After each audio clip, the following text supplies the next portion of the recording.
സത്യത്തിനും നീതിക്കും ന്യായത്തിനും യോജിച്ച ജഡ്ജ്മെൻറ്റ് വിധി. ഇതെല്ലാം വേറെ വിധി അതിനകത്ത് ഒക്കത്തില്ല. തീർച്ചയായിട്ടും പോകില്ല. അപ്പീൽ ഹൈക്കോടതിയിലും സുപ്രീം കോടതി പോകും, അതിനപ്പുറം കൂടെ അവിടെ പോകും. കള്ളത്തിൽ കൊണ്ട് മാത്രം ഒരു കേസ് ജയിക്കാൻ നോക്കൂ. ഈ വിധി പ്രതീക്ഷിച്ചിരുന്നാണോ? വിധി ന്യായമായിട്ട് വിധി ഉണ്ടായി പ്രതീക്ഷിച്ചത്, അല്ലാതെ അതിന് വേറെ വിധി നടക്കാൻ പ്രയാസമാണ്. തീർച്ചയായിട്ടും ഉണ്ടല്ലോ. അവർ പറയുന്നവരെല്ലാം ശിക്ഷിക്കണം. അവരല്ലല്ലോ പറഞ്ഞു ദിലീപിൻ്റെ കാര്യം. ദിലീപിനെ പ്രതിയാക്കിയ ശേഷമല്ലോ ഉണ്ടാക്കുന്നത്. അത് അവർ 5 സ്റ്റേറ്റ്മെൻറ്റുണ്ട്. ആദ്യം ഒരു കേസും ഇല്ല. പിന്നെ ചില അറിയാത്ത ചില കാര്യങ്ങളുണ്ട്. ഈ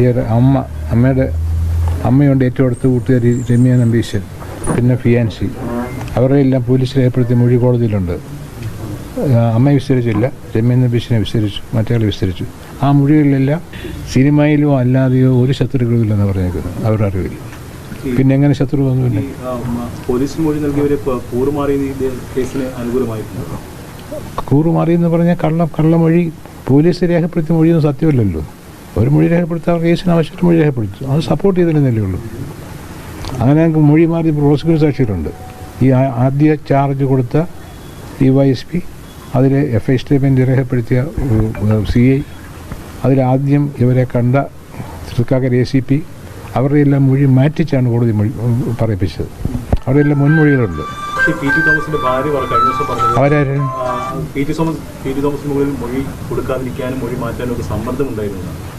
അങ്ങേക്കൊന്നും അറിയില്ലല്ലോ. അങ്ങേരെ കൊണ്ട് എന്ത് മൊഴി പറയാനാ? അങ്ങേർക്ക് എന്ത് മൊഴി പറയാനാ PT തോമസിന്? ഈ കേസ് ദിലീപിലേക്ക് എത്തിക്കാൻ പ്രത്യേകമായ എന്തെങ്കിലും ഗൂഢാലോചന നടന്നു തോന്നുന്നു? തീർച്ചയായിട്ടും ഇല്ലേ. കേസിന് മൊത്തം ഞാൻ കേസ് നടത്തിയ ആളല്ലേ, മൊത്തം വായിച്ചാൽ എനിക്കറിയാം.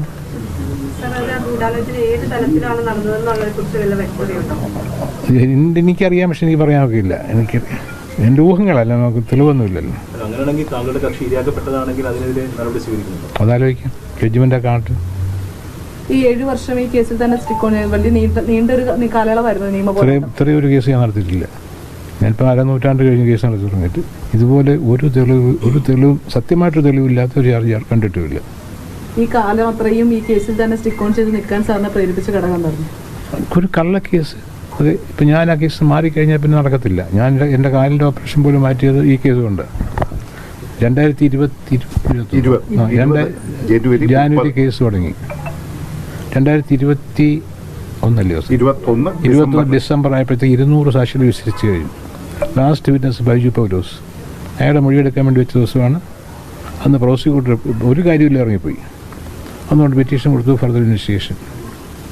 അയാൾ കോടതി ഹാജരായില്ല. അങ്ങനെയാണ് മാറിപ്പോകുന്നത്. അല്ലെങ്കിൽ 2022 ഏപ്രിലിൽ തീരേണ്ട കേസ്. അതിനിടയ്ക്ക് നിങ്ങൾ, അതായത് പ്രതിഭാഗവും ഒരുപാട് പെറ്റീഷൻസ് വിവിധ കോടതികളിൽ കൊടുത്തു. വിചാരണ വൈകാൻ കാരണമായില്ലേ? ഒരു കാരണമില്ല. വിചാരണ വൈകാൻ കാരണം ഞങ്ങളെവിടെ സ്റ്റേ വാങ്ങിച്ചിട്ടുണ്ടോ? ഒരിടത്തും സ്റ്റേ ഇല്ലല്ലോ. പെറ്റീഷൻ കൊടുത്തിട്ടുണ്ട്, ഒരിടത്തും സ്റ്റേ വാങ്ങിച്ചിട്ടില്ല. ആകെയുള്ള സുപ്രീം കോടതി മാത്രം 7 മാസം ഡോക്യുമെന്റ് കിട്ടാൻ വേണ്ടി. അത് പ്രോസിക്യൂഷൻ അന്യായമായി പെരുമാറിയതിനെതിരെ പോയതാണ്. ട്രയലിന് മുമ്പ് ശേഷം സുപ്രീം കോടതിയിൽ പോയത് പ്രോസിക്യൂഷൻ മാത്രമാണ്. ജഡ്ജി വക്കീലന്മാരെ ഇതിപ്പോൾ ഒരു പ്രതിയെ വേട്ടയാടി. ദിലീപിന്റെ വീട്ടുകാരെ, അവരുടെ സുഹൃത്തുക്കളെ, ഇവരെ എല്ലാം മോശക്കാരായി കഴിഞ്ഞിട്ടാണ് ഈ പോലീസിലെ ക്രിമിനൽ സംഘം അഭിഭാഷകരെ, കേസ് നടത്തിയ ജഡ്ജിമാരെ, ഇവരെ എല്ലാവരെയും അധിക്ഷേപിച്ചത്. ഈ ബാലചന്ദ്രകുമാറിന്റെ മൊഴിയാണ് ഈ കേസിൽ പിന്നീട് നിർണായകമായി വന്നൊരു കാര്യം. അത് ബാലചന്ദ്രകുമാറിനെ പോലീസ് ഇറക്കിയതാണ് എന്ന് തോന്നുന്നു. അതൊരു കൂട്ടായ്മയുടെ ഭാഗം മാത്രമാണ്. അത് അന്ന് ഒരു തെളിവില്ലാണ്ടല്ലേ ബൈജു പോലീസ് അന്വേഷണ ഉദ്യോഗസ്ഥൻ മൊഴി കൊടുക്കാൻ പോയത്. ഒന്നുമില്ല ആ സമയത്ത്, ഒന്നും വാദിക്കാൻ പോലും ഇല്ലാത്ത കേസായിരുന്നു. അത് കഴിഞ്ഞാണ് ഇയാളെ ഇറക്കി കുറേ തെളിവുകളൊക്കെ വന്നിട്ട് ഒന്നും ചേർന്ന് പോകുന്നില്ല. എല്ലാം ഡിസ്പ്രൂവ് ചെയ്തു, പറയുന്നതെല്ലാം കള്ളുവാന്നുള്ളത്. അത് പ്ലാൻഡ് ആയിരുന്നു. 100% പ്ലാൻഡ് ആയിരുന്നു. അതിന്റെ എവിഡൻസ് കോടതിയിലും ഉണ്ട്. അത് അങ്ങനെ ഞാൻ പറയുന്നത്.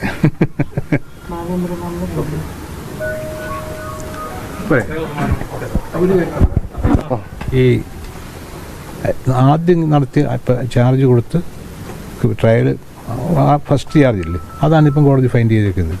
ആദ്യം അന്വേഷിച്ച് കൊടുത്ത ചാർജ് ഫൈനൽ റിപ്പോർട്ട് അതിലെ ആരോപണം കോടതി വിശ്വസിച്ചു അവരെല്ലാം ശിക്ഷിക്കുകയും ചെയ്തു. 6 പേര്.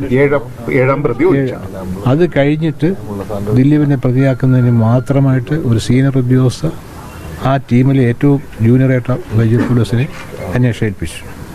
അവിടെ DYSPമാരുണ്ട്, SP-മാരുണ്ട്, എല്ലാവരും ഉണ്ട്. പിന്നാണ് ദിലീപിനായിട്ട് ഞാൻ കയറുന്നത്. ആ സീനിയർ ഉദ്യോഗസ്ഥരെ പിന്നീട് ആ കേസിൽ നിന്ന് ആ ചുമതലയിൽ നിന്ന് പെട്ടെന്ന് നീക്കിയത് സർക്കാരിന് ബോധ്യപ്പെട്ടിട്ടാണോ? നീക്കിയില്ല, എല്ലാവരും ഉണ്ട്, എല്ലാവരും ടീമിലുണ്ട്. ഒരു പൊളിറ്റിക്കൽ പ്രാധാന്യം ഇല്ലാത്ത അല്ലെങ്കിൽ ഒരു പൊളിറ്റീഷ്യൻ ഒന്നും അല്ലാത്ത ഒരാളെ എന്തിനാണ് ഇങ്ങനെ ഒരു ഗൂഢാലോചന നടത്തിയ ഒരു കേസിൽ കൊടുക്കുന്നത്? അതിപ്പോ എന്നോട് ചോദിച്ചാൽ അങ്ങനെ പറഞ്ഞു ഞാൻ. അത് ചില ഒരു സീനിയർ ഉദ്യോഗസ്ഥയ്ക്ക് പങ്കുണ്ടെന്ന് എൻ്റെ ഒരു വിശ്വാസം, തെളിവുണ്ട്. ഈ ദിലീപിനെ ടാർഗറ്റ് ചെയ്യാനുള്ള കാരണം എന്താണെന്ന് വിചാരിക്കുന്നത്? പോലീസ് ഉദ്യോഗസ്ഥ എന്ന് പറയുമ്പോൾ സീനിയർ ഉദ്യോഗസ്ഥ ആദ്യഘട്ടത്തിൽ അവസാനം വരെ ലാസ്റ്റ് വരെ ഉണ്ടായിരുന്നു. അവര് ഗൂഢാലോചന നടത്തിയതാണെന്ന് സംശയിക്കുന്നുണ്ട്. അവര് പങ്ക് ഞാൻ പരമായിട്ട് സംശയിക്കുന്നുണ്ട്. അതുകൊണ്ടാണ് ചോദിക്കുന്നത്, താങ്കളുടെ കക്ഷിക്ക് വേണ്ടി പോരാട്ടം നടത്തുകയും അതെല്ലാം ജഡ്ജിമെന്റ് കണ്ടു പറയാം. ജഡ്ജിമെന്റ് നിങ്ങൾ ആലോചിക്കുക, ഒരു കേസിൻ്റെ അന്വേഷണം കഴിച്ച് വിസ്താരം 200 സാക്ഷി വിസ്തരിച്ച് കഴിഞ്ഞിട്ട് വേറൊരു ക്രൈം രജിസ്റ്റർ ചെയ്യുക, ക്രൈം നമ്പർ 6 എന്ന് പറയുന്നത്. അന്വേഷണ ഉദ്യോഗസ്ഥ പരാതിക്കാരനായിട്ട് ദിലീപ് കൊല്ലാൻ നടത്തുന്ന ഒരു കാര്യമില്ലാതെ ഒരു കേസ് കൊണ്ടുപോകും. ഒരു കാര്യം, എൻ്റെ ഒരു കാര്യം എന്ന് വെച്ചാൽ ഒരു തെളിവിനൊരു മെമ്മറി കാർഡ് ഉണ്ടാക്കണം. മെമ്മറി കാർഡ് റിക്കവറി നടത്തിയേ ഒക്കത്തുള്ളൂ. റിക്കവറി നടത്താൻ പ്രത്യേക കസ്റ്റഡി എടുക്കണം. അതിനുവേണ്ടി ദിലീപിൻ്റെ പ്രായമായ അമ്മ ഒഴിച്ച് ബാക്കി എല്ലാവരെയും പ്രതിയായിക്കൊണ്ട് ക്രൈം രജിസ്റ്റർ ചെയ്തു. എന്തുണ്ടായ കേസിന് അന്ന് രജിസ്റ്റർ ചെയ്തു. ഇപ്പം ഇല്ല, 3 കൊല്ലം കഴിഞ്ഞു. ഒരു അന്തിമ റിപ്പോർട്ട് കൂടെ കൊടുക്കാൻ സാധിച്ചിട്ടില്ല. ഒറ്റ ഉദ്ദേശം, ദിലീപിനെ അല്ലെങ്കിൽ ആരെങ്കിലും കസ്റ്റഡി എടുത്തിട്ട് വൈദ്യുതി പോലീസിൻ്റെ ഇതിൻ്റെ കോപ്പിയുണ്ട്, പെൻഡ്രൈവ് ഉണ്ട്. അന്ന് ഞാൻ പെറ്റീഷൻ കൊടുത്തു, ആ പെൻഡ്രൈവ് കോടതി ഹാജരാക്കാൻ പറഞ്ഞിട്ടുണ്ട്. ഇതിനു വേണ്ടിയാണ് വെച്ചേക്കൊണ്ടിരിക്കുക. അതിനുവേണ്ടി കേസെന്നും പറഞ്ഞ് ജില്ലാ കോടതി പെറ്റീഷൻ കൊടുത്തത്. പക്ഷെ ഹാജരാക്കിയില്ല.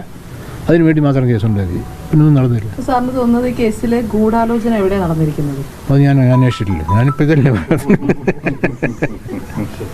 കാരണം ഈ അതിജീവിതയ്ക്ക് ഇപ്പോൾ ശിക്ഷിക്കപ്പെട്ട പ്രതികളുമായി വ്യക്തിവിരോധം ഉള്ള എന്തെങ്കിലും അങ്ങനെ എന്തെങ്കിലും ഉണ്ടെന്ന് പറയാനുണ്ട്.